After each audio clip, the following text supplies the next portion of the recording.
도둑의 무리와 함께 체포되다. 영문을 알 수 없는 괴상한 소리에 깜짝 놀란 나는 벌떡 일어나 묘지 밖으로 달아나려 했는데 무덤 입구에 서 있던 두 남자가 나를 붙잡아 세우고는 누구냐고 물었습니다. 이 밤에 묘지에서 무슨 짓을 하고 있었냐고 물었습니다. 나는 동량으로 근근히 살아가는 불쌍한 이방인입니다. 마땅히 묵을 곳이 없어 이곳에서 밤을 새려 했던 거요. 한 사내가 말했습니다. 거지라고? 그럼 우릴 만난 것을 천운으로 생각해라. 내게 커다란 은혜를 베풀 테니까. 이렇게 말하면서 두 사내는 나를 무덤 안으로 데려갔습니다. 무덤 안에서는 그들의 네 친구가 커다란 순무와 대추야자 열매를 씹어대면서 술을 마시고 있었습니다. 그들은 식탁으로 사용하던 기다란 돌판 앞에 나를 앉혔습니다. 그들의 뜻을 거역할 수 없었던 나는 억지로 먹고 마셔야 했습니다. 그들이 누구일까 곰곰이 생각해 보았지만 도둑인 게 틀림없었습니다. 무엇보다 그들이 말하는 내용이 그랬습니다. 그들은 얼마 전에 해치웠던 도둑질을 자랑스레 떠벌리며 내게도 그들의 일당에 가담하라 권했습니다. 나로서는 당혹스럽기 짝이 없는 제안이었죠. 내가 어찌 그런 사람들과 한패가 될 수 있겠습니까? 하지만 그들을 화나게 만들까 두려워 거절할 입장도 아니었습니다. 그 때문에 난감했던 겁니다. 대답을 망설이며 그렇게 우물쭈물하고 있는데 나를 그 공경에서 벗어나게 해준 사건이 벌어지고 말았습니다. 재판관 대리가 30여 명의 궁수를 데리고 무덤 안으로 쳐들어와 도둑들과 나를 체포했습니다. 우리는 모두 감옥에 감금되었고 감옥에서 밤을 보내야 했습니다. 다음 날 재판관이 우리를 차례로 신문했습니다. 도둑들은 죄를 부인해 보았자 소용없는 발버둥이란 것을 알고 거짓없이 자백했고 나도 그들과 만나게 된 과정을 솔직하게 털어놓았습니다. 도둑들도 내 말을 사실이라 인정해준 덕분에 나는 무사히 석방될 수 있었습니다. 하지만 재판관은 나를 무작정 석방시키기가 찜찜했던지 나를 따로 불러 몇 가지를 물었습니다. 묘지에서 무엇을 하려 했으며 바그다드에서 어떻게 시간을 보낼 예정인지 둥둥 온갖 질문을 했습니다. 나는 내 신분을 제외하고는 모든 질문에 솔직하게 대답했습니다. 특히 내가 바그다드까지 오게 된 과정과 무아파의 집에서 동량을 구걸하며 우연히 아름다운 그의 딸을 보게 되면서 사랑에 빠진 것까지도 빼놓지 않았습니다. 재판관은 눈에 불을 켜면서 잠시 생각에 잠겼습니다. 잠시 후 한층 활기찬 표정으로 내게 말했습니다. 젊은이, 자네 결심여하에 따라서 자네가 어제 보았다는 처녀를 차지할 수도 있을 거네. 무아팍의 딸이 틀림없을 거야.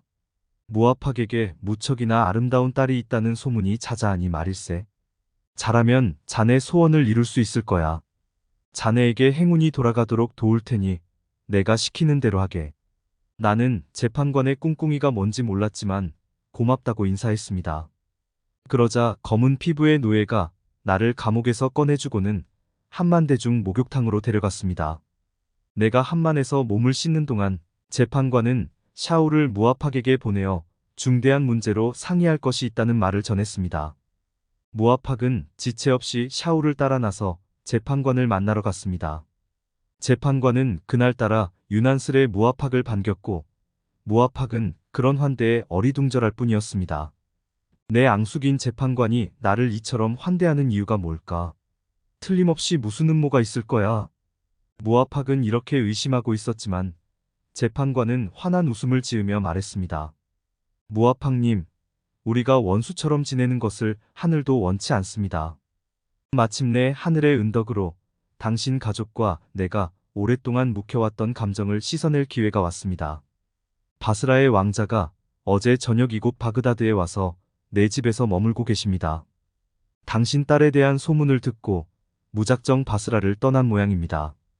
당신 딸의 초상화를 보고 완전히 사랑에 빠져서 당신 딸에게 청혼하고 싶어서 말입니다.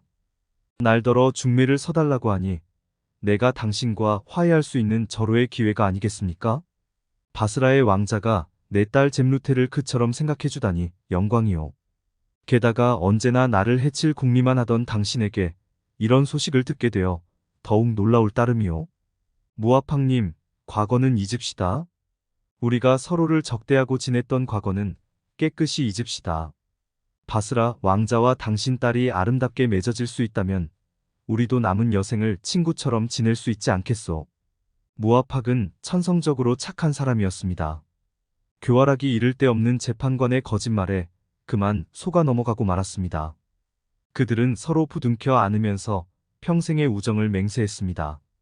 내가 대중 목욕탕에서 나와 호화스런 옷으로 갈아입고 모슬린 터번을 쓰고 귀가 늘어질 정도로 묵직한 귀걸이까지 매달고 그들이 기다리는 방으로 들어가자 재판관이 호들갑을 떨며 나를 반겨주었습니다. 아이쿠, 왕자님. 바그다드까지 오셔서 누추한 제 집에서 묵는다고 하시니 몸둘 바를 모르겠습니다. 이 같은 영광을 어찌 말로 표현할 수 있겠습니까? 자, 이분이 제가 말씀드린 무아팍님입니다. 왕자님의 청혼을 기꺼이 받아들이겠다고 하늘의 별처럼 아름다운 딸이 왕자님의 합법적인 신부가 되는 것을 무한한 영광으로 생각하겠다고 하셨습니다. 그러자 무아팍도 왕자에게 정중히 절하며 덧붙였다. 위대한 대왕의 아드님이시여, 보잘것없는 제 딸을 그토록 어여삐 생각하시니 영광스럽기 그지없습니다. 제 딸은 왕자님의 몸종이 되더라도 한량없이 기뻐할 것입니다. 그때 내 기분이 어땠을 것 같습니까? 솔직히 뭐라 대답해야 할지 모르겠더군요. 그저 무아팍에게 정중히 고개를 숙여 보였을 뿐입니다. 하지만 재판관은 내가 당황하면서 엉뚱한 대답이라도 할까 두려웠던지 서둘러 나섰습니다. 이참에 명망 있는 분들을 증인으로 초빙해서 결혼계약을 맺도록 합시다. 이렇게 말하고 재판관은 환관에게 증인들을 불러오도록 했고 그 틈에 재판관은 계약서를 작성했습니다.